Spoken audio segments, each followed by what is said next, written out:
Chapter 12. "Dude," Greg Franks said, his derisive snort a burst of static in Ryan's helmet speakers. "This place reminds me of a fucking ant colony." "Keep the chatter to the private channels, Franks," Ryan Hendricks said, trying not to snap the words. A cranky squad leader was a nervous squad leader, and more than anything, Sergeant Ryan Hendricks did not want his squad to think he was nervous. Because he was. He was scared shitless, and if this wasn't his first taste of combat, it was the first time he'd led other Marines into enemy fire, the first time he'd landed on a hot LZ, and it was for sure the first time he'd been to Ecuador. Lance Corporal Franks wasn't wrong, he mused, staring at the projection from the shuttle's external cameras on his helmet HUD. Quito was nothing like the greater Houston megaplex or any of the cities back home.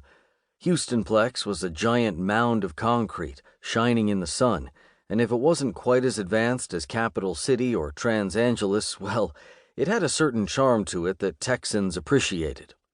Where else in North America could you still drive a car on real roads instead of taking maglev trains everywhere? But compared to Quito, Houstonplex might as well have been the New Jerusalem in those Bible verses his mother was always reading to him. He didn't agree with the analogy to an ant farm, though. The ancient, crumbling buildings were more like boils on the hilly landscape, cancerous tumors choking out the healthy earth beneath them. Ecuador had never been the sort of place Ryan would have gone on vacation, but before the Sino-Russian War, it had at least been a bustling center of South American culture. Then had come the war, and the collapse, and the famines and the riots, and much of the modern city and the historic buildings of the old city had burned, and people had died by the tens of thousands.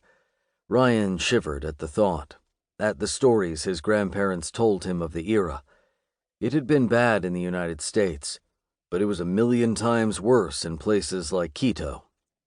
The city had been rebuilt as best as those left over had been able. There hadn't been much help at first, as Europe and North America fought to keep their own heads above water.